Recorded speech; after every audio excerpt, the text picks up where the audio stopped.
Bonjour à tous, on se retrouve aujourd'hui pour une nouvelle vidéo. Donc aujourd'hui on va parler de mes parfums coup de cœur de l'année 2024. Donc j'arrive juste un petit peu en retard pour cette vidéo parce que là on est en 2025. Au moment où je filme cette vidéo on est le 2 janvier. Donc avant toute chose je voulais vous présenter mes meilleurs vœux pour cette année. Je vous souhaite tout plein de bonnes choses, du bonheur, de la santé et que tous vos rêves, vos projets, que tout se réalise. Et puis du coup j'espère aussi que vous avez passé de bonnes fêtes de fin d'année, entouré de tous vos proches. Donc voilà. Donc du coup pour cette vidéo aujourd'hui je vais vous présenter 10 parfums en fait qui ont été mes coups de cœur en cette année 2024. Donc la sélection elle était un petit peu difficile parce que j'ai eu beaucoup de coups de cœur en fait cette année. Il y a beaucoup de parfums que j'ai beaucoup aimés. Donc j'aurais pu mettre vraiment d'autres parfums mais bon il fallait que je fasse des choix. Je voulais pas non plus vous présenter trop de parfums dans cette vidéo. Donc je me suis raisonnée à 10 parfums. Donc qu'est-ce que j'entends par parfum coup de cœur? Donc ce sont des parfums en fait qui ont été mes favoris en fait tout simplement, que j'ai beaucoup aimé porter, que j'ai le plus porté, etc. Donc ce ne sont pas forcément que des nouvelles sorties en fait de l'année 2024. Bon, il y en a, je crois qu'il y en a qu'un dans ma sélection, je crois qui est sorti en 2024. Mais sinon les autres sont sortis il y a quelques temps. Mais en tout cas cette année, enfin plutôt l'année dernière du coup, en 2024, ça a été les parfums que j'ai vraiment le plus aimé, que j'ai le plus adoré porter en fait, tout simplement. Donc parmi tous ces parfums, comme vous le savez, j'aime les gourmands, donc il y a du gourmand, il y a aussi du fruité, parce qu'il y a du coup des parfums aussi que j'ai beaucoup aimé, du coup même au printemps-été.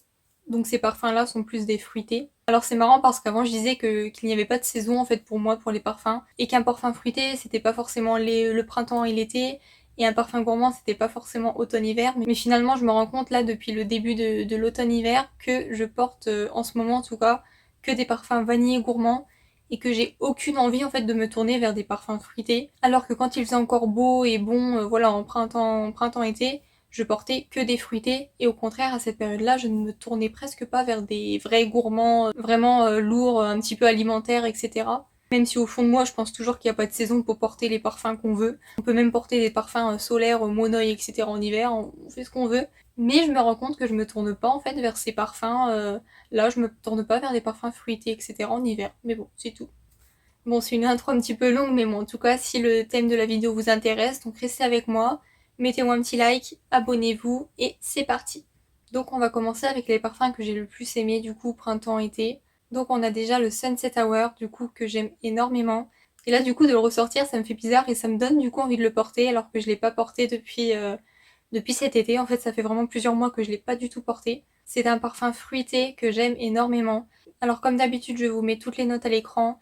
Donc c'est autour en fait de la pêche, de la framboise, de la mandarine, et il y a aussi du gingembre. On a aussi des petites notes boisées mais vraiment très légères avec du bois de cachemire, je crois, et du bois de santal. C'est vraiment un parfum que j'adore, vraiment, j'adore le porter. C'est un parfum qui ne sera pas du tout incommodant en fait justement pour les beaux jours, vraiment c'est un parfum fruité mais très ensoleillé. Bon, c'est bizarre dit comme ça, mais en fait, il porte très bien son nom et vraiment pour l'été, il est incroyable. C'est pas du tout un fruité qui fait synthétique, qui fait salade de fruits ou qui fait un petit peu effet shampoing ou effet brune Victoria's Secret. Bon, j'ai beaucoup de parfums de ce style dont je vous ai déjà présenté et j'adore ce style de parfum, mais là, on n'est pas du tout sur ça. Là, c'est vraiment un fruité sophistiqué que je trouve vraiment élégant, classe, qui ne fait pas du tout enfantin, si je peux dire ça comme ça. C'est vraiment un fruité c'est vraiment pas un fruité vraiment qui fait adolescent, voilà. Si vous voyez ce que je veux dire, c'est vraiment un très très beau fruité. Je sais pas si on pourrait le qualifier de gourmand parce qu'il est pas vraiment gourmand pour moi, voilà, il est sucré un petit peu, mais ça reste léger. Il est vraiment très agréable, franchement, je l'aime beaucoup. Je crois que vous avez compris. Je l'ai quand même beaucoup porté vraiment le printemps et l'été, vraiment ça a été un des parfums vers lequel je me tournais le plus et je m'en lassais pas du tout. Et comme je vous disais, je trouve qu'il porte très bien son nom, Sunset Hour. On a vraiment l'impression en fait d'être sur la plage en train de boire notre petit cocktail, vraiment sur le bord de la plage en fait tout simplement, avec le coucher du soleil voilà, juste en face de nous. Alors habituellement tout ce qui est notes de gingembre, tout ce qui est un petit peu boisé, c'est pas trop mon truc. Mais là en fait c'est pas du tout trop fort. Ça vient juste arrondir le tout et rendre le parfum beaucoup plus portable, et beaucoup moins juvénile, beaucoup moins shampoing, beaucoup moins tout ça en fait tout simplement. Et ça lui rapporte vraiment un petit truc et ça le rend vraiment très très beau. Pour ce qui est de la tenue, c'est pas trop mal. C'est une tenue plutôt modérée, moi vraiment j'arrive à le sentir toute la journée. Après, niveau projection, je ne trouve pas qu'il projette énormément. Mais en tout cas, voilà, si vous ne le connaissez pas, je vous invite vraiment à aller le découvrir. C'est un très beau parfum pour les beaux jours, un beau fruité. C'est un peu un petit cocktail en bouteille en fait tout simplement et qui est vraiment très joli. qui n'est pas du tout incommodant et que moi je trouve vraiment très élégant, avec un petit côté pétillant, donc voilà, je vous invite vraiment à aller le découvrir. Ensuite, bien évidemment, le Dylan Purple de Versace, donc on passe sur un designer que j'aime énormément aussi, je vous en ai aussi beaucoup parlé pendant la période, voilà, printemps-été également. Donc celui-ci est aussi à fruité, mais celui-ci est beaucoup plus de type shampoing, je trouve. Il a un petit peu une odeur de gel douche, de shampoing. Et ça, c'est le genre d'odeur que moi j'aime beaucoup. Je trouve ça vraiment réconfortant comme odeur. Et celui-ci, je le trouve incroyable. Vraiment, je le trouve vraiment très très beau. Alors honnêtement, ça reste un fruité simple, mais je sais pas, c'est vraiment un parfum que je trouve vraiment très addictif. Donc ce parfum est autour des agrumes italiens, donc avec de la bigarade, de la poire, du fresia aussi notamment. C'est vraiment un petit parfum joyeux, je trouve, vraiment, je le trouve vraiment beau. Je pense qu'il fait partie de mes parfums fruités préférés. Le seul problème, et c'est un gros problème, c'est qu'il ne tient absolument pas. Vraiment, il a vraiment une tenue minable. Autant, comme je l'ai déjà dit, j'accorde pas énormément d'importance en fait à la tenue des parfums. Mais lui, vraiment, il tient vraiment pas trop bien. Sur les vêtements, ça va. Hein. Généralement, sur les vêtements, ça va toujours. Mais sur la peau, c'est pas trop ça. Et il ne projette pas non plus beaucoup. Mais franchement, je lui pardonne et j'en mets juste beaucoup plus. Beaucoup, beaucoup plus. Parce que vraiment, j'adore son odeur. Je lui trouve un côté un petit peu addictif. Donc voilà, celui-ci est quand même beaucoup plus abordable que toute ma sélection.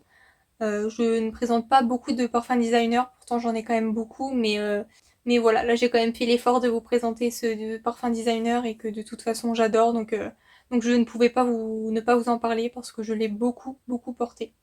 Ensuite, un autre fruité que j'ai beaucoup porté également, et là ça me fait bizarre parce que je me rends compte que tous ces parfums, je ne les ai pas portés depuis longtemps. Donc là, c'est le Eden Juicy Apple de chez Kylie, qui est également un parfum qui fait shampoing, gel douche. De toute façon, je vous avais fait une vidéo sur ces parfums qui ont une odeur comme ça, de shampoing, de gel douche. Je vous la mettrai en barre d'infos, du coup, si j'y pense. Donc il fait quand même beaucoup plus shampoing que le précédent. Bon, le précédent, il le faisait aussi, mais celui-ci, quand même beaucoup plus. Donc comme son nom l'indique, en fait, c'est un parfum qui est autour de la pomme. On a aussi des notes de litchi, de cassis, de jasmin, je crois de vanille. Enfin voilà, c'est vraiment un parfum qui a quand même pas mal de notes aussi. Mais la star, c'est vraiment la pomme. Et il y a aussi des notes de baies sauvages aussi. Donc c'est le mélange pomme avec les baies en fait qui fait un petit peu le tout de ce parfum. Donc bien évidemment, c'est vraiment un gros fruité qui est quand même très sucré, qui fait quand même assez synthétique, on va pas se mentir. Ça doit être le parfum qui fait le plus synthétique de tous ceux que je vous propose. Il a un petit peu une odeur qui pourrait se rapprocher du coup des brumes, voilà, des brumes Victoria's Secret, etc. Je ne dénigre pas du tout ces brumes, hein, du coup, parce que je les aime beaucoup et j'en ai pas mal aussi. Mais voilà, c'est pour vous dire, c'est pas le parfum le plus sophistiqué, le plus classe. Mais moi j'aime beaucoup ce genre d'odeur, vous le savez. Si comme moi vous aimez les parfums fruités, les parfums pétillants, joyeux, etc. pour les beaux jours, vraiment vous aimerez sûrement ce parfum. C'est un parfum qui est vraiment facile, qu'on peut porter à toute occasion. C'est vraiment le parfum vers lequel je me tournais beaucoup en fait cet été et ce printemps quand je ne savais pas quoi porter. Mais ça passe vraiment, ça peut même passer en hiver, il n'y a pas de souci. Hein. C'est juste que comme je vous ai dit en début de vidéo, je me rends compte que je me tourne plus vers les vanillés et les gourmands. Donc voilà, c'est un très beau parfum fruité, juteux. Généralement, ce genre de parfum, ce sont vraiment les parfums qui plaisent beaucoup à la jante masculine en fait. Parce que généralement, ils aiment beaucoup les parfums fruités, les parfums sucrés. Donc, je sais que ce parfum-là peut aussi beaucoup plaire. Donc voilà, après, on porte un parfum pour soi, mais bon, voilà. Au niveau de la tenue, moi, je n'ai aucun problème. Je sais que beaucoup de personnes critiquent en fait la tenue des parfums Kylie. Moi, je trouve qu'ils tiennent quand même relativement bien. Celui-ci, c'est pareil, j'ai plutôt une bonne tenue aussi, je le sens toute la journée, que ce soit sur vêtements et même sur peau, donc vraiment pour moi c'est vraiment pas mal. Donc on va rester sur un fruité que j'aime aussi énormément, vous le savez, je vous en ai aussi beaucoup parlé aussi sur ma chaîne. D'ailleurs récemment, je crois même dans ma dernière vidéo en fait sur les parfums gourmands, je vous en ai parlé. Donc c'est le de Chronique Rouge Extrême de chez Byron. Donc c'est un parfum qui est aussi fruité mais qui ne fait pas du tout salade de fruits, ni shampoing, ni quoi que ce soit. C'est vraiment un parfum fruité, doux, mais qui fait un petit peu bonbon pour moi, que je trouve ultra, ultra addictif. Vraiment, je l'aime beaucoup. Là, j'ai un petit format 15 ml, mais je sais qu'un jour, je m'achèterai le plus gros format. Je l'avais acheté à l'aveugle, donc c'est pour ça, voilà, je voulais pas prendre un trop gros risque. C'est un parfum, en fait, qui est autour de la framboise, du melon, on a de la crème fouettée, on a des petites notes épicées aussi en cœur. C'est vraiment un parfum qui est presque crémeux, mais pas vraiment crémeux, mais en fait, il est tellement doux. Il est tellement agréable, il n'est pas du tout offensant, offensif, vous avez compris. Vraiment, voilà, il n'est pas incommodant, voilà, on peut dire ça comme ça. Il est même limite trop doux parce que du coup je le sens pas assez, il a vraiment pas une grosse projection. Et quand j'en mets, bah j'en mets vraiment beaucoup. Et j'ai l'impression d'en avoir jamais assez. Alors après c'est parce qu'il a un petit côté addictif aussi. Mais voilà, c'est un très beau parfum. Si vous aimez les parfums fruités mais que vous cherchez vraiment quelque chose qui ne fait pas trop synthétique ou quoi, vraiment, ça c'est vraiment une très très bonne option. Je vous invite vraiment à aller le découvrir. C'est un très très joli parfum. En tout cas pour moi, après voilà, ce sont mes goûts, forcément je vous parle de ce que j'aime. Mais c'est un parfum que j'aime beaucoup et celui-ci en toute saison, vraiment. Les 3 premiers que je vous ai présentés c'était plus printemps-été, mais celui-ci vraiment toute saison, printemps, été, automne, hiver, je l'aime énormément. Je lui trouve vraiment un côté réconfortant, même un côté vraiment enivrant, c'est vraiment voilà, je vous invite vraiment à aller le découvrir. Pour ce qui est des notes épicées, donc moi il faut savoir que je n'aime pas tout ce qui est épices en parfumerie.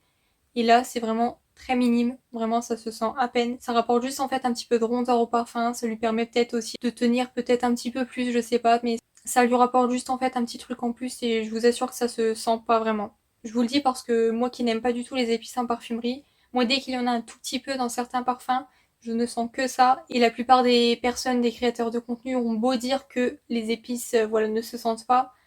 Moi, je trouve que c'est faux parce que moi, je les sens toujours. Mais là, je vous assure, pour quelqu'un qui n'aime pas ces notes en parfumerie, c'est pas un parfum épicé. Vraiment, je vous le dis.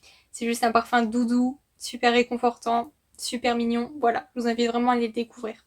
Donc ensuite, on enchaîne avec un autre parfum coup de cœur. Forcément, c'est une vidéo parfum coup de cœur. Donc qui est le Malo de Soradora. Je vous en parle aussi beaucoup, forcément. C'est un parfum ultra élégant autour de la violette. On a également des notes de framboise, de sucre vanillé, de fleurs d'oranger, de poivre rose et c'est vraiment un très très beau parfum. C'est un parfum poudré, un petit peu pétillant, un petit peu presque, j'allais dire piquant, non, vraiment pétillant en fait en ouverture avec ce poivre rose et cette framboise en fait. On sent un petit peu l'acidité de la framboise en ouverture. C'est vraiment très très beau. J'aime énormément ce parfum. Il est d'une élégance folle, il est vraiment très sophistiqué, classe, il fait vraiment femme en fait. J'imagine vraiment une belle femme bien habillée porter ça, vraiment il est très très beau.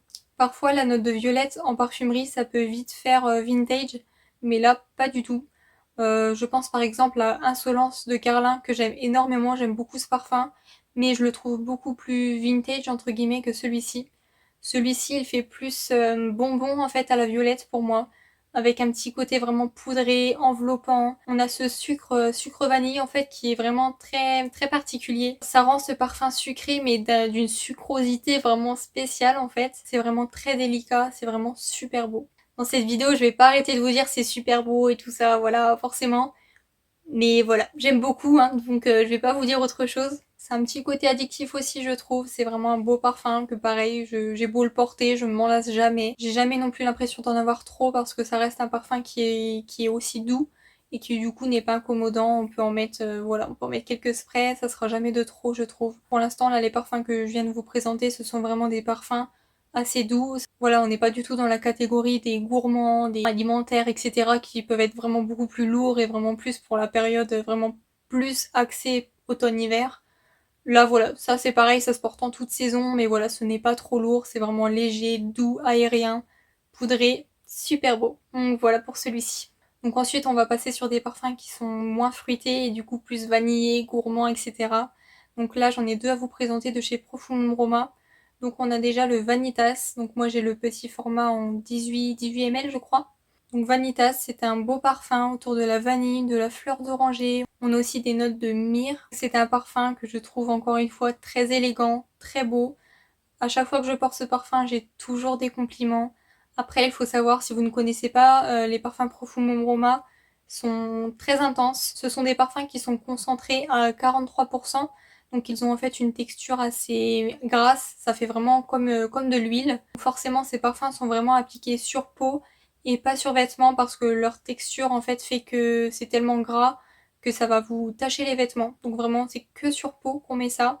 Et c'est vraiment de toute façon que sur peau que la magie va opérer. Ce sont vraiment les seuls parfums qu'on peut s'autoriser à frotter en fait. On dit toujours qu'il ne faut pas frotter les parfums parce qu'on casse en fait les molécules et du coup ça change l'odeur et ça casse les notes de tête. Mais ces parfums-là, au contraire, ils vont vraiment se réchauffer avec votre peau, ils vont vraiment se dévoiler sur votre peau. Donc du fait de leur forte concentration, ce sont des parfums qui tiennent énormément, qui projettent énormément. Ils ont vraiment une tenue mais incroyable. J'ai 4 parfums de chez eux. Donc j'ai celui-ci, celui que je vous présente après, donc le Gioiosa, je vous spoil. Et j'ai aussi le Acqua Zucchero et le Dulcis in Fundo. Donc j'ai fait de toute façon une revue détaillée de cette maison en fait, enfin pas détaillée mais vraiment de ce que j'ai, de ma collection. J'essaierai aussi de penser à vous mettre le lien en barre d'infos de cette vidéo. Mais du coup ces parfums sont vraiment très concentrés. Voilà, donc tout ça pour dire qu'ils ont une super tenue. Et moi généralement j'en mets que 1 ou 2 sprays grand maximum, j'en mets sur les poignets et au niveau du creux des coudes et puis je frotte pour bien chauffer le parfum. Et vraiment ça projette mais toute la journée et j'ai toujours des compliments juste en mettant 1 ou 2 sprays. Et vraiment voilà, il y a une grosse projection, un gros sillage. Pour revenir du coup au Vanitas, c'est un parfum du coup vanillé qui sent un petit peu pour beaucoup de personnes apparemment un petit peu la barbe à papa, un petit peu comme le Acqua Zucchero. Je vais pas vous dire que pour moi ça sent la barbe à papa, mais c'est vraiment une vanille sucrée, super enveloppante, super gourmande, qui est vraiment très très belle. Moi au début il me fait toujours penser un petit peu au parfum de Only One de chez Dolce Gabbana. Je ne dis pas que c'est la même chose, mais tout de suite, la toute première fois que je l'ai reçu, il m'a tout de suite fait penser à ça. Et encore aujourd'hui quand je le sens, il me fait un petit peu penser aussi au parfum de Only One. Alors que pourtant il n'a rien à voir, mais je sais pas, pour moi ça m'y fait penser. Mais voilà, j'ai pas énormément de choses à dire dessus, ça reste un parfum qui est quand même très simple. C'est vraiment de la vanille sucrée qui fait un petit peu barbe à papa, comme je vous ai dit, avec un sillage et une tenue incroyable. Je vous invite vraiment à aller découvrir ce parfum et la maison en général parce que vraiment ils ont de superbes références. Certes les prix sont un petit peu élevés, mais je trouve que ça vaut chaque centime en fait parce qu'ils ont tellement une tenue exceptionnelle que vous n'en avez pas besoin de beaucoup. C'est pour ça que du coup j'ai pris des formats comme ça parce que pour les finir, bonne chance, il faut quand même beaucoup les porter. Sachant que j'ai beaucoup de parfums dans ma collection, donc voilà, c'est largement suffisant ce style de format en fait, tout simplement. Et ensuite du coup je vais vous parler du Gioiosa, du coup de la même maison, donc qui est connu pour ressembler beaucoup au Bianco Latte. Donc j'en ai aussi beaucoup parlé sur ma chaîne de ce parfum et je trouve aussi beaucoup qu'il ressemble au Bianco Latte. Comme je vous ai déjà dit, le Bianco Latte c'est un parfum que je n'arrive pas trop à aimer parce qu'il y a cette note en fait de coumarine qui me dérange parce que ça lui donne un côté un petit peu épicé, un petit peu, je ne sais pas, c'est vraiment une note que je n'apprécie pas du tout et qui fait que je n'arrive pas à aimer le Bianco Latte. Donc ce parfum ressemble quand même beaucoup au Bianco Latte, c'est vrai. Pour les personnes qui ne sont pas trop habituées en fait à sentir beaucoup de parfums, pourrait vraiment dire que ça y ressemble énormément. Moi personnellement j'arrive à voir les différences et je trouve qu'il a vraiment son identité à lui ce parfum. Même si oui, il ressemble beaucoup au Bianco Latte. Donc si vous aimez Bianco Latte, vous aimerez ce parfum. Et inversement, hein, si vous n'aimez pas trop le Bianco Latte, vous pourrez aimer aussi celui-ci. Donc au niveau des notes, je ne comprends pas trop pourquoi il ressemble au Bianco Latte, parce qu'il n'a pas du tout les mêmes notes, il partage juste de la vanille, mais il y a aussi de la noix de coco, on a de l'orange, on a de l'ambre, on a du jasmin aussi. Je le trouve quand même beaucoup mieux travaillé que Bianco Latte. De toute façon, les parfums Profumo Roma ont vraiment une très très belle qualité et ça se sent. Ça se sent vraiment en fait que ce sont vraiment de belles matières qui sont utilisées. Et je crois qu'ils utilisent principalement des ingrédients naturels si je dis pas de bêtises. On sent ce petit côté orange, ce petit côté ambre, on sent vraiment la différence en fait avec le Bianco Latte et ça lui rapporte du coup un petit peu plus de caractère et un petit peu plus de corps en fait. Du coup ça ne fait pas de ce parfum juste un parfum synthétique, juste gourmand, lourd comme le Bianco Latte. Celui-ci est beaucoup mieux travaillé je trouve en tout cas. Bien évidemment au niveau de tenue et sillage comme je vous ai dit juste avant, c'est incroyable, hein. Pareil pour ce parfum, c'est ça pour tous les parfums de la maison. Déjà qu'apparemment le Bianco Latte tient énormément, alors celui-ci vraiment c'est un beast mode mais vraiment vraiment vraiment. Il a également une tenue mais vraiment les Profumum Roma ce sont les parfums qui tiennent le plus dans toute ma collection. Donc voilà, je vous invite vraiment à aller le découvrir également. Donc le Gioiosa est une référence qui coûte plus cher que les autres. Je sais pas pourquoi, est-ce que c'est parce que c'est une nouvelle sortie assez récente? Donc voilà, il est plus cher mais voilà, je trouve que ça vaut quand même le coup. Donc au début j'avais du mal mais maintenant je l'ai un petit peu apprivoisé et je l'aime de plus en plus. Plus je le porte et plus je l'aime. Rien que la semaine dernière je l'ai porté 2 fois. Je vais éviter de trop le porter parce que je sais que je me lasse vite des odeurs et j'ai besoin de tourner un petit peu avec mes autres parfums. Parce que je me lasse vite, mais voilà. En tout cas, très très beau parfum. Donc on va rester sur de la vanille avec le fameux Escapade Gourmande de Maison Matara. Donc j'aurais pu aussi vous parler des 2 autres nouveautés de cette maison, mais je vous en ai déjà parlé sur ma chaîne. Mais voilà, pour moi, ce parfum, ça a vraiment été un coup de cœur cette année aussi parce que je l'ai beaucoup porté. Ça reste un parfum à la vanille très simple, on va pas se mentir. C'est un parfum qui a connu une très très grosse hype sur les réseaux sociaux, notamment sur TikTok. C'est un beau parfum, franchement je l'aime beaucoup et je l'ai beaucoup porté. C'est pour ça qu'il fait partie de ma sélection aujourd'hui. Mais très honnêtement, c'est une vanille qui reste simple. Et il y a beaucoup de vanilles de ce style sur le marché. J'en ai moi-même beaucoup dans ma collection qui se rapprochent, qui sont vraiment dans le même style, vraiment une vanille gourmande. Donc pour vous dire les notes, voilà, c'est vraiment très simple. C'est de la vanille, du sucre, de la fève tonka, du benjoin, je crois, et du musc. Donc voilà, c'est vraiment très simple. C'est une vanille gourmande. Elle est beaucoup décrite comme étant une odeur de crème brûlée. Le dessus en fait de la crème brûlée. Donc moi parfois je perçois ça, parfois pas trop. Pour moi c'est juste vraiment une vanille très gourmande.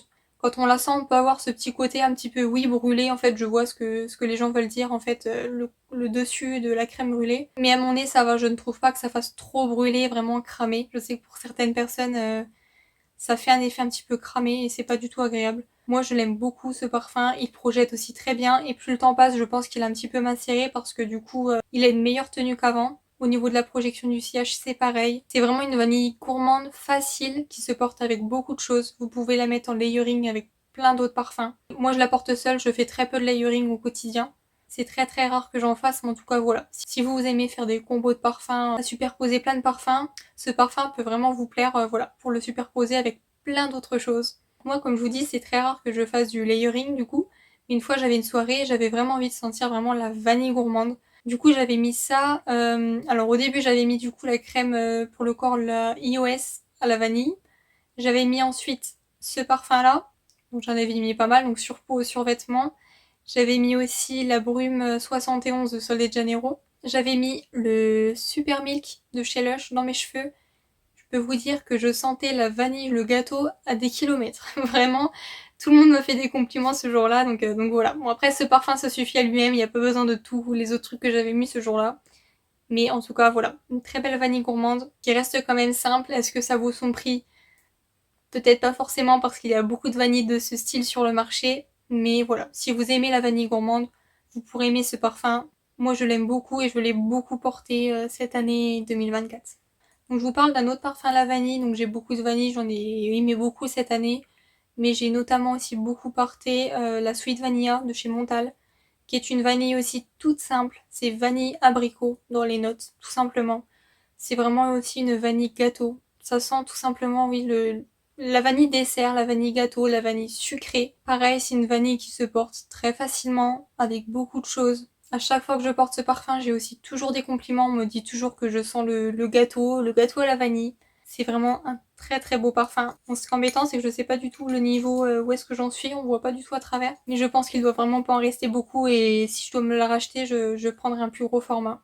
Donc la note d'abricot, je la sens pas trop, hein. Moi personnellement, je sens plus sur la vanille, en fait, la vanille sucrée. C'est bien sucré hein, quand même, il faut aimer les parfums sucrés. Mais voilà, je vous invite vraiment à le découvrir aussi si vous ne connaissez pas ce parfum, qui est une vanille vraiment très simple, très facile pour tous les jours. Et on termine avec Mirage Gourmand de chez Les Nobles Essences, donc qui est une sortie de 2024 celui-ci. Donc c'est un parfum, pareil, on en a beaucoup entendu parler sur les réseaux, moi j'en ai aussi beaucoup parlé sur ma chaîne. C'est un parfum qui a bien descendu, c'est parce que je l'ai aussi beaucoup décanté. Donc ce parfum sent tout simplement le financier aux amandes avec de la pistache. Donc dedans on a beaucoup de notes de fruits à coque, du coup avec de l'amande, de la pistache, de la noisette. On a de la vanille, de la fève tonka. Donc c'est vraiment un très beau parfum qui est très puissant. C'est un extrait de parfum et il a vraiment une très très bonne tenue. Il fait également partie de mes parfums qui tiennent le mieux. Il tient presque autant en fait que les Profumum Roma, vraiment il a une tenue exceptionnelle. Pourtant ma peau ne tient pas beaucoup les parfums, mais avec celui-ci je n'ai aucun souci non plus. Donc il faut très clairement aimer les parfums gourmands, sucrés, parce qu'il est vraiment lourd, vraiment. Il ne plaît pas à tout le monde. Si vous aimez les gourmands, il peut vous plaire, mais il y a même des amateurs de gourmands qui le trouvent beaucoup trop lourd. C'est vraiment un parfum gourmand, alimentaire. Il faut vraiment pas l'acheter à l'aveugle, je pense. Il est assez clivant, il y a beaucoup de personnes qui l'adorent et qui ont vraiment un gros coup de cœur dessus. Et il y en a d'autres qui le trouvent trop, vraiment trop lourd, trop entêtant et vraiment trop gourmand. Donc moi personnellement je l'aime beaucoup et c'est aussi un parfum que j'aime de plus en plus. Plus je le porte, plus je l'aime. Au tout début, quand je l'avais sprayé, quand je l'avais reçu la toute première fois, je me suis dit c'est quoi ça? C'était vraiment très fort. Parce qu'en ouverture, c'est vraiment puissant. C'est une explosion en fait de fruits à coque, d'amandes, de pistaches. C'est vraiment très particulier, vraiment surtout en ouverture. Mais après quelques minutes, vraiment, ça se pose sur la peau et c'est vraiment beaucoup plus joli, beaucoup plus agréable. C'est beaucoup moins brut, beaucoup moins violent. Voilà, ça reste gourmand, ça reste amandé, pistaché, si je peux dire ça comme ça. C'est vraiment très gourmand, c'est vraiment très joli. La fève tonka ramène un petit truc en plus. Je perçois pas trop la noisette, je pense vraiment percevoir plus l'amande et la pistache. Et voilà, c'est un très joli parfum que je vous invite aussi à découvrir si vous le pouvez. C'est vraiment de la gourmandise en bouteille. Il fait vraiment partie de mes parfums les plus gourmands. Du coup, c'est pas pour rien qu'il a fait partie de ma dernière vidéo aussi sur les parfums gourmands. Donc voilà pour celui-ci aussi. Donc voilà, ma vidéo est terminée, donc j'espère qu'elle vous aura plu. Donc n'hésitez pas vous à me dire dans les commentaires vos parfums coup de cœur en fait de l'année 2024. Quels parfums vous avez vraiment adoré porter, lesquels vous ont marqué, lesquels vous avez le plus porté. Donc j'espère en tout cas que ma sélection vous a plu. Dites-moi si vous connaissez ces parfums, si vous les aimez, tout ça. Donc voilà. Donc partagez tout ça en commentaire. Donc n'oubliez pas de liker la vidéo et vous abonner avant de partir si c'est pas déjà fait. Donc merci beaucoup d'avoir regardé ma vidéo. Bonne journée et à bientôt.